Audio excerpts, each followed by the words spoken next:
This is the story of Abhaya. They found her body at the bottom of the convent well, bruised and broken. The police called it suicide, but nothing about Sister Abhaya's death made sense. For 28 years, her case was buried in silence, tangled in lies, until shocking evidence finally exposed the truth and the people who would do anything to keep it hidden. But why was her story covered up? Who had the power to silence it for decades? And what dark secrets were lurking behind convent walls? It was not easy for the CBI to prove that this was murder, as many of Abhaya's hostel inmates turned hostile.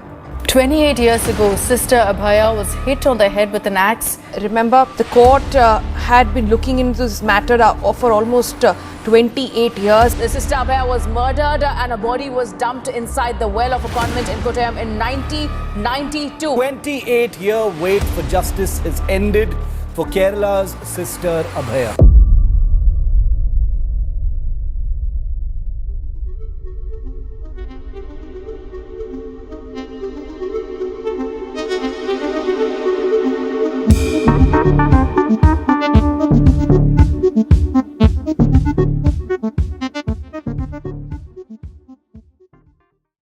In 1992, the town of Kottayam in Kerala was a serene Christian community where life flowed with a calm, steady rhythm.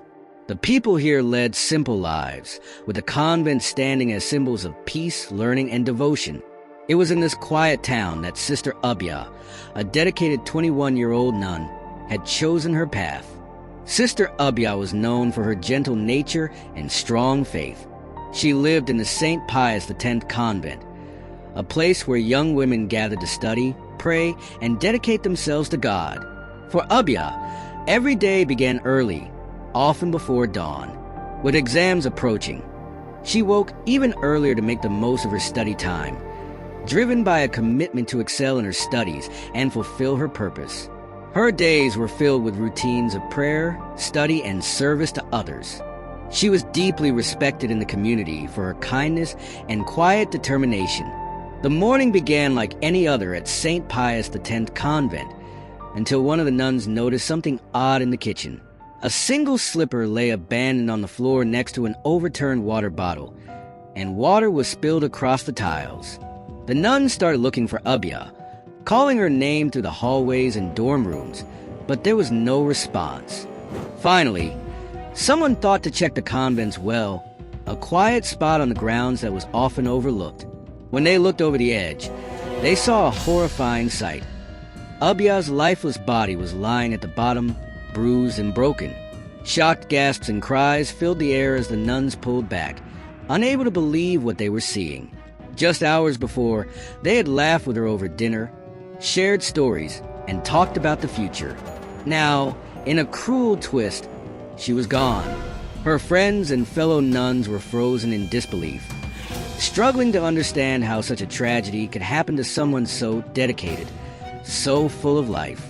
But how could this have happened? Officer V.V. Augustine, the local police officer, arrived at the convent that morning with the duty of documenting the shocking scene. He observed every detail carefully, taking photographs, noting the open water bottle and single slipper, and finally ordering Sister Abhaya's body to be taken for an autopsy. When the autopsy report came back, it revealed disturbing details. Sister Abhaya's body showed signs of cuts, bruises, and a significant head injury. But despite this, the initial ruling was marked as suicide. For the townspeople and those close to Sister Abhaya, this didn't add up. How could someone who had been seen studying early that morning, with no signs of distress, suddenly take her own life? Doubts started to grow. People remembered the strange details in the kitchen: a water bottle with its cap off, water spilled on the floor, and the fridge door left open. It all seemed rushed, like someone had left quickly. The peaceful town of Kottayam sensed that something was being kept hidden, and whispers of suspicion began to spread, casting a dark shadow over the convent. Joan Pugin-Perical, a determined activist, couldn't ignore the growing doubts and rumors around Sister Abhaya's death. Troubled by the strange details and how quickly the case was closed, Joan started a committee to find justice for Sister Abhaya. This group wasn't just an official team. It became a strong voice for the community. People who had been silent before started speaking up, asking for answers, and pushing for a deeper investigation. As pressure grew, the case was passed to the crime branch. But even after months of investigating, their findings didn't ease people's doubts. In the end, they leaned toward calling Sister Abhaya's death a suicide, saying they didn't have enough clear evidence to prove otherwise. This decision only made the public more frustrated. How could her serious injuries and the scattered belongings in the kitchen fit with the idea of a simple suicide? For the community, this wasn't just about one young nun's death anymore. It was about the feeling that the truth was slipping away. In a surprising turn, CBI Officer Vargas P. Thomas held a press conference that shocked everyone. He stood in front of the reporters and shared something almost unbelievable. He had been pressured to call Sister Abhaya's death a suicide. For Vargas, following these orders would have meant going against his duty, and he wasn't willing to do that. Instead, he chose to resign, putting honesty over a false report. His confession sparked a huge wave of anger and suspicion among the public, leaving everyone wondering just how far the cover-up really went. Determined to seek answers, the investigation team tried a unique approach, conducting a series of dummy tests to recreate the scenario. Using a doll made to match Sister Abhaya's size and weight, they threw it into the convent's well, hoping to understand how she could have ended up there with her injuries. But even these tests failed to yield clear answers, leaving the case shrouded in mystery. The public's frustration grew as it became clear that traditional investigative methods were falling short. In 1999, the investigation took a new and important direction when a team of 3 doctors was asked to look at Sister Abhaya's case again. Unlike the earlier reports, this team found something shocking. Several injuries on Abhaya's body that were never mentioned in the first autopsy. These weren't just small bruises. They suggested she had been hurt with force. Injuries that didn't seem accidental or something she could have done to herself. This discovery sent shockwaves through those following the case. It was as if a dark layer of secrecy had been peeled back, exposing a chilling possibility. Abhaya's death was not a tragic accident, but a brutal act hidden under layers of deception. People began to speculate that powerful individuals within the church might be involved in a cover-up. With each new detail, suspicions grew stronger that Abhaya's case was more than a simple death. The case took an unexpected turn when a small-time thief named Raju made a shocking confession. Raju admitted that on the night Sister Abhaya died, he had been near the convent planning to steal something. But what he saw that night was anything but normal. Raju claimed he witnessed strange and suspicious behavior involving 2 priests and a nun on the convent grounds. He described seeing them moving in a secretive way that felt wrong, especially in a place like a convent and at such a late hour. When Raju told the police what he saw, instead of being treated as a witness, he was quickly accused of Abhaya's murder.